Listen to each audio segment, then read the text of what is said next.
बोला गणपती बाप्पा मोरया, मंगल मूर्ती मोरया।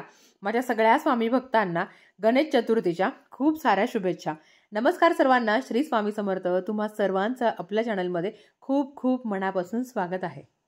भाद्रपद शुक्ल चतुर्थी ते भाद्रपद शुक्ल चतुर्दशी पर्यंत आपल्याला गणपती बाप्पांची सेवा करण्याचा मान मिळाला आहे। ह्या वर्षी तुम्ही घरातल्या घरात गणपती बाप्पांची स्थापना कशी करावी, मंत्र स्तोत्र आचमन गणपती बाप्पांच्या मूर्तीवर प्राण प्रतिष्ठा कशी करावी, जे तुम्ही घरच्या घरी करू शकता, त्याच्याच संदर्भातली आजची माहिती आहे। व्हिडिओ सगळा बघा। नमस्कार सर्वांना, श्री स्वामी समर्थ। तुम्हा सगळ्यांचं आपल्या चॅनलमध्ये खूप खूप मनापासून स्वागत। आपण सगळेजण सज्ज झालो आहोत गणपती बाप्पांच्या सेवेसाठी, त्यांच्या आगमनासाठी घरोघरी तीच तयारी चालू आहे। आजच्या व्हिडिओमध्ये आपण तुमच्या घरातल्या घरात तुम्ही स्वतः गणपती बाप्पांच्या मूर्तीवर प्राण प्रतिष्ठा कशी करू शकता त्या संदर्भातली माहिती घेणार आहोत। बघा, यंदा 27 ऑगस्ट ते 6 सप्टेंबर पर्यंत आपल्याला गणपती बाप्पांची सेवा करण्याचा मान मिळाला आहे। प्रत्येकाच्या घरात गणपती बाप्पा विराजमान होणार आहे। आता काही घरात 1.5 दिवसाचा गणपती असतो, तर काही घरात 5 दिवसाचा असतो, किंबहुना काही घरात 7 दिवसाचा असतो, तर काही घरात अनंत चतुर्दशी पर्यंत आपल्याला गणपती बाप्पाची सेवा करायची आहे। तर चला आपण बघूया की गणपती बाप्पांची प्राण प्रतिष्ठा घरच्या घरी अगदी साध्या पद्धतीने कशी करावी। 27 ऑगस्टला चतुर्थी तिथी ही दुपारी 3:44 पर्यंतच असणार आहे। म्हणजेच काय, तुम्हाला दिवसभरात कधीही तुम्ही गणपती बाप्पांची स्थापना करू शकता, फक्त 3:44 आधी। आणि मेन म्हणजे राहू काळ पाळावा। आता बुधवारचा राहू काळ काय आहे, तर तो दुपारी 12 ते 1:30 वाजेपर्यंत असणार आहे। हा वेळ तुम्हाला पाळायचा आहे, नाहीतर तुम्ही अगदी सकाळी सुद्धा श्री गणेशाची स्थापना करू शकता, किंवा 3:44 पर्यंत सुद्धा करू शकता। फक्त 3:44 नंतर सर्वप्रथम जिथे आपल्याला मांडणी करायची आहे ती जागा, म्हणजे जिथे आपल्याला गणपती बाप्पाची स्थापना करायची आहे ती जागा आपण स्वच्छ करून ठेवावी। सुरुवातीला मी इथे थोडीशी आधी तयारी करून ठेवली आहे, की जेणेकरून व्हिडिओ मोठा नको व्हायला। जिथे तुम्हाला डेकोरेशन करायचं आहे तर अर्थात ते आपण आधीच करून घेणार। आणि मी इथे 2 समया ठेवलेल्या आहे। एक असा टिपवाय घेतला आहे, त्याच्यावर पाट ठेवला आहे, लाल रंगाचं वस्त्र त्याच्यावर ठेवलं आहे, आणि नंतर इकडे मी स्वस्तिक काढला आहे तांदूळने, आणि आता याला हळदी कुंकू अर्पण करते। सर्वप्रथम आपल्याला दीप प्रज्वलन करायचं आहे। कुठलीही सेवा करण्याच्या आधी आपल्याला दिवा लावायचा असतो। दिवा लावण्याच्या आधी आपण वक्रतुंड महाकाय सूर्यकोटी समप्रभ निर्विघ्नं कुरुमे देव सर्व कार्येषु सर्वदा अशी प्रार्थना करायची आणि दिवा लावून घ्यायचा। दीप प्रज्वलन केल्यानंतर त्या दिव्याला आपल्याला हळद कुंकू अक्षदा अर्पण करायचं आहे। आणि अगदी तुम्ही शुभम करोती कल्याण म्हणू शकता, किंवा दिव्या दिव्या दीपकार काणी कुंडल मोतीहार दिव्याला पाहून नमस्कार अशी तुम्हाला प्रार्थना म्हणायची आहे। त्याच्यानंतर आपल्याला आचमन करायचं आहे। आचमन करण्यासाठी आपल्याला उजव्या हातामध्ये डाव्या हाताने पाणी टाकायचं आहे, आणि भगवान विष्णूंचे 4 नावं घ्यायचे आहे। पहिल्या 3 वेळा पाणी ग्रहण करावे आणि 4थ्या वेळा पाणी सोडून द्यावे। पहिल्या वेळेस ओम केशवाय नमः, ओम नारायणाय नमः, ओम गोविंदाय नमः, आणि नंतर जेव्हा पाणी सोडता तेव्हा ओम माधवाय नमः असं 4 वेळा भगवान विष्णूंचे नावं घ्यायचे आहे। आचमन कोणी करावं, तर आपल्या घरातला जो कर्ता व्यक्ती आहे, जो गणपतीची स्थापना करणार आहे, त्यांच्याकडनं आचमन करून घ्यावं, किंबहुना त्यांनी आचमन करावं। पण जर तुमच्या घरात कर्ता व्यक्ती काही कामासाठी बाहेर असेल, तर स्त्रियासुद्धा गणपती बसू शकता आणि स्त्रियासुद्धा आचमन करू शकता, ज्या पद्धतीने मी तुम्हाला सांगितलं आहे। हे करून झाल्यावर गणपती बाप्पाला प्रार्थना करायची आणि त्यांना सांगायचं की आपल्या घरातले जेवढे मेंबर आहेत त्या सगळ्यांची नावं घ्यायचे, आणि सांगायचं की आम्ही सहकुटुंब सहपरिवार तुझी स्थापना करत आहोत। आमच्या घरात सुख समृद्धी आयु आरोग्य भरभराट नांदू दे, हीच तुम्हाला प्रार्थना करायची आहे।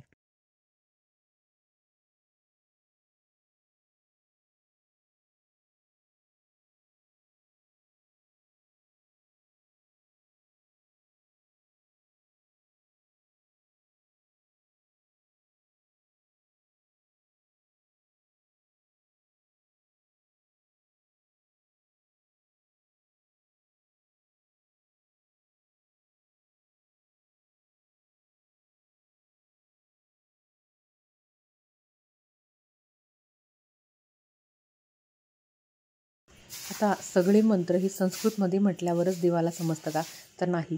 देव हा फक्त भक्तीचा भुकेला आहे. तुम्ही मराठीत जरी मंत्र म्हटले तरी चालेल. म्हणजेच काय, तुम्ही आता जेव्हा ज्या काही सेवा किंवा मंत्र सांगेल ते तुम्ही मराठीत पण म्हणू शकता. आता समजा कलश देवतेची स्थापना करण्यासाठी हळद कुंकू अक्षता अर्पण करताना असं म्हणायचं, हे कलश देवता मी तुम्हाला हळद कुंकू अर्पण करत आहे. नंतर फूल अर्पण करताना म्हणायचं, हे कलश देवता मी तुम्हाला फूल अर्पण करत आहे. म्हणजेच काय तर ओम कलश देवताभ्यो नमः हरिद्रम कुमकुम समर्पयामी ओम कलश देवताभ्यो नमः पुष्पम समर्पयामी असं तुम्हाला म्हणायचं आहे. किंवा तुम्ही हे मराठीत म्हटलं तरी चालेल. आता कलश देवतेची स्थापना करून झाल्यावर आपल्याला आपल्या घरातली जी गणपती बाप्पांची मूर्ती आहे त्याच्यावर अभिषेक करायचा आहे.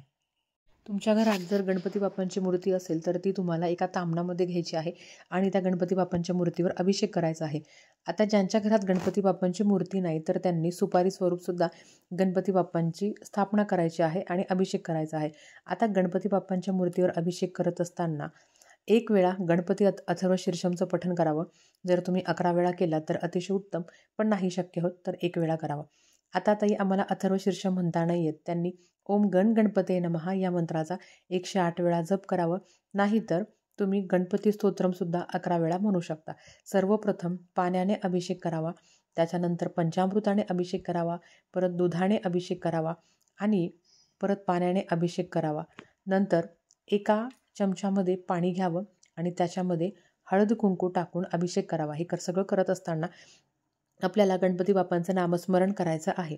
म्हणजेच काय की गणपती बाप्पा मी तुम्हाला पाण्याने अभिषेक घालत आहे, गणपती बाप्पा मी तुम्हाला पंचामृताने अभिषेक घालत आहे, गणपती बाप्पा मी तुम्हाला दुधाने अभिषेक घालत आहे असं मनातल्या मनात म्हणावं. अभिषेक करून झाल्यावर मूर्ती तामणातून काढून घ्यावी, स्वच्छ वस्त्राने ती साफ करावी आणि नंतर तुम्हाला गणपती बाप्पांची स्थापना करायची आहे. आता ही स्थापना तुम्हाला बघा, जेव्हा आपण कलश मांडतो तेव्हा तो गणपती बाप्पांच्या उजव्या बाजूने म्हणजेच आपल्या डावी बाजू, गणपती बाप्पांचा जो उजवा हात आहे त्या बाजूला तुम्हाला कलशाची स्थापना करायची आहे म्हणजेच आपल्या डाव्या बाजूने.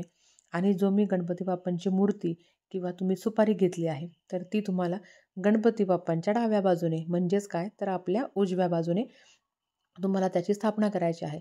नंतर गणपती बाप्पांना हळद कुंकू अक्षता अर्पण करावी, फूल अर्पण करावं आणि म्हणावं, हे गणपती बाप्पा मी तुम्हाला हळद कुंकू अर्पण करत आहे, हे गणपती बाप्पा मी तुम्हाला फूल अर्पण करत आहे, हे गणपती बाप्पा मी तुम्हाला दुर्वा अर्पण करत आहे. आणि नंतर गुळ खोबऱ्याचा नैवेद्य दाखवावा. नैवेद्यम समर्पयामी म्हणजेच काय, हे गणपती बाप्पा मी तुम्हाला नैवेद्य अर्पण करत आहे. परत एकदा सांगते, देव फक्त भक्तीचा भुकेला आहे. संस्कृतमध्ये म्हटलंच पाहिजे असं नाही, तुम्ही मराठीत म्हटलं तरी चालतं. शेवटी तुमची श्रद्धा महत्त्वाची आहे. आता जी शाडू मातीची मूर्ती तुमच्या घरात येणार आहे ती तुम्हाला जिथे आपण स्वस्तिक काढलं आहे तिथे तुम्हाला ती मूर्ती ठेवायची आहे. लक्षात घ्या, ही फक्त मूर्ती आहे. आता ह्या मूर्तीमध्ये आपल्याला प्राण आणायचा आहे. म्हणजेच काय तर मूर्तीची आपल्याला प्राण प्रतिष्ठा करायची आहे. ती कशी करायची ते पण बघूया. आता ही जी आपण गणपती बाप्पांची मूर्ती ठेवलेली आहे तर ही फक्त मूर्तीच आहे. जोपर्यंत याच्यात आपण प्राण आणत नाही तोपर्यंत ही फक्त मूर्तीच असणार आहे. आता आपल्याला घरातल्या घरात गणपती बाप्पांचे गुरुजींची मदत न घेता तुम्ही घरातल्या घरात गणपती बाप्पांच्या मूर्तीला प्राण प्रतिष्ठा कशी करायची ते आपण बघूया. बघा, मातीची मूर्ती असल्यामुळे आपण त्यांना अभिषेक घालू शकत नाही. मग तुम्हाला काय करायचं आहे तर तुम्हाला ओम गण गणपते नमः ओम गण गणपते नमः ह्या मंत्राचा मंत्र जप करत गणपती बाप्पांच्या मूर्तीवर थोडंसं पाणी असं शिंपडायचं आहे की जेणेकरून आपण त्यांचा अभिषेक करतो. ओम गण गणपते नमः ओम गण गणपते नमः ओम गण गणपते नमः. अथर्व शीर्षम म्हटलं तर अतिउत्तम. ओम गण गणपते नमः ओम गण गणपते नमः ओम गण गणपते नमः ओम गण गणपते नमः ओम गण गणपते नमः असं तुम्ही 21 वेळा म्हणायचं आहे आणि ते फूल गणपती बाप्पांच्या चरणी अर्पण करायचं आहे. आता हे करून झाल्यावर आपल्याला गणपती बाप्पांची पूजा करायची आहे. मग आता बघा, आपण गणपती बाप्पांच्या मूर्तीवर अभिषेक करून झाल्यावर काय करायचं तर बघा, सगळ्यात आधी ह्या दुर्वांची गरज पडणार आहे. तर ह्या दुर्वा आपल्याला शुद्ध गाईच्या तुपामध्ये अशा थोड्याशा बुडवायच्या आहे आणि त्याला हळद कुंकू लावायचं आहे. आता मी इथे तुपामध्ये बुडवते आणि हळद कुंकू लावून घेते. बघा, आता हे झाल्यावर आपल्याला उजव्या हातात दुर्वा घ्यायचा आहे आणि जो डावा हात आहे तर तो आपल्या छातीला असावा. आता गणपती बाप्पांची स्थापना जर घरातला कर्ता व्यक्ती करत असेल तर त्याने आपल्या छातीला हात लावायचा म्हणजे जिथे आपलं हृदय आहे आणि आपल्याला सगळ्यात आधी गणपती बाप्पाच्या डोक्यावर हात दुर्वा ठेवायचा आहे आणि गणपती बाप्पांना म्हणायचं, हे गणपती बाप्पा तुमच्यामध्ये प्राण येऊ द्या. म्हणजेच काय, ज्या पद्धतीने आपल्यामध्ये प्राण आहे त्याच पद्धतीने गणपती बाप्पांना सुद्धा आवाहन करायचं, विनंती करायची की तुमच्या मूर्तीमध्ये प्राण येऊ द्या. हे झाल्यावर गणपती बाप्पाच्या आपल्याला डाव्या हातावर आपल्याला दुर्वा ठेवायचा आहे आणि म्हणायचं आहे, गणपती बाप्पा तुमच्यामध्ये प्राण येऊ द्या. नंतर गणपती बाप्पांच्या उजव्या हाताला स्पर्श करायचा दुर्वांचा आणि म्हणायचं की गणपती बाप्पा तुमच्यामध्ये प्राण येऊ द्या. नंतर गणपती बाप्पांच्या हृदयाला दुर्वाचा स्पर्श करायचा, म्हणजे जिथे हृदय असतं आपलं तिथे स्पर्श करायचा आणि म्हणायचं, हे गणपती बाप्पा तुमच्यामध्ये प्राण येऊ द्या.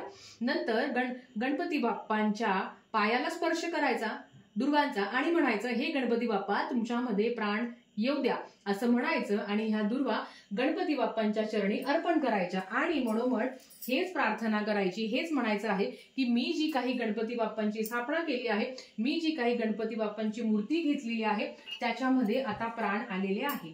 आता हे झाल्यावर गणपती बाप्पांना आपल्याला जानवजोड अर्पण करायचं आहे. तर बघा इथे मी गणपती बाप्पांना जानवजोड अर्पण करून घेतलं, जे आपल्याला डाव्या साईडने उजव्या साईडला घ्यायचं आहे. नंतर येतं ती कापसाची माळ. तर आपल्याला कापसाची माळ सुद्धा गणपती बाप्पांना अर्पण करून घ्यायची आहे. हे सगळं करत असताना जसं तुम्हाला सांगितलं की गणपती बाप्पाला संस्कृतच कळतं का नाही, तुमची भाषा तुमची भक्ती खूप महत्वाची आहे, म्हणून तुम्ही मराठीत जरी म्हटलं तरी हरकत नाही. आता हे करून झाल्यावर खऱ्या अर्थाने आपल्या मूर्तीला जो काही आपण गणपती बाप्पांची मूर्ती आणली आहे त्याला आता प्राण आलेला आहे. आता काय करायचं, तर आपल्याला गणपती बाप्पांची पूजा करायची. गणपती बाप्पांना जो काही नैवेद्य तुमच्या घरात केला असेल तर तो तुम्हाला गणपती बाप्पांना दाखवायचा आहे आणि पत्री सुद्धा गणपती बाप्पांच्या पाठीमागे अशी तुम्हाला ठेवायची आहे. या पद्धतीने आता काही ठिकाणी पत्री नाही ठेवत, पण आमच्याकडे पत्री ठेवतात म्हणून मी इथे ती पत्री ठेवलेली आहे.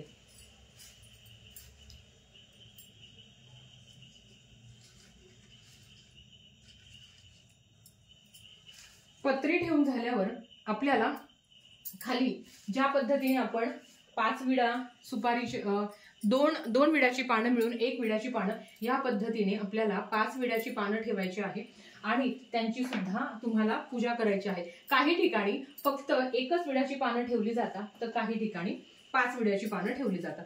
तुमच्याकडे जी पद्धत आहे ती तुम्ही करावी. गणपती बाप्पांना जेव्हा आपण पत्री अर्पण करतो तेव्हा अर्थात हरतालिकेला जी पत्री वापरता तर तशीच पत्री, नवीन पत्री आपल्याला आणायची आहे आणि गणपती बाप्पांना अर्पण करायची आहे. आता 2 खाऊचे पानं म्हणजेच विड्याची पानं घेतलेली आहे. त्याच्यावर मी 1 रुपया, सुपारी, हळकुंड, खारीक आणि बदाम असं ठेवलं आहे. अशा मी 5 ठेवल्या आहे आणि प्रत्येकाला हळद कुंकू अक्षदा अर्पण केलेली आहे. हे सगळं करत असताना मनातल्या मनात ओम गण गणपते नमः या मंत्राचा तुम्ही मंत्रजप जास्तीत जास्त करू शकता. जेवढं तुम्हाला करता येईल तेवढं किंवा गणपती अथर्व शीर्षमचं पठण केलं तरी चालेल. तर 5 प्रकारची फळं किंवा 3 फळं किंवा 1 फळ, 3 किंवा 5 या पद्धतीने तुम्ही गणपती बाप्पांना फळांचा नैवेद्य अर्पण करू शकता. महागणाधिपते नमः नैवेद्यं समर्पयामि या पद्धतीने. आता शेवट येतं की गणपती बाप्पाची आरती. तर आता आपल्याला आरती सुद्धा करायची आहे. हे करून झाल्यावर तुमच्या घरात जर घंटा असेल तर नक्कीच तुम्ही घंटानाद करावा आणि घंटाची सुद्धा तुम्हाला पूजा करायची आहे. घंटाला सुद्धा तुम्हाला फूल अर्पण करायचं आहे. आता हे करून झाल्यावर तुम्हाला आरती करायची आहे. घरातल्यांनी सगळ्यांनी एकत्र येऊन गणपती बाप्पांची आरती करावी. गणपती बाप्पांना जो काही नैवेद्य तुम्ही केलेला आहे तर तो अर्पण करावा आणि नंतर तुम्ही हरतालिकेचं व्रत सोडू शकता. किंवा काही घरात असं असतं की हरतालिकेचं व्रत हे गणपती बाप्पांना नैवेद्य दाखवण्याच्या आधी सुद्धा करता. तुमच्याकडे जी पद्धत आहे त्या पद्धतीने तुम्हाला करायचं आहे. पद्धतीने आपल्या सगळ्यांना गणपती बाप्पांची स्थापना करायची आहे. गणपती बाप्पा ह्या वर्षी 10 दिवस आपल्याकडे असणार आहे आणि आपल्याला जास्तीत जास्त गणपती बाप्पांची सेवा करायची आहे.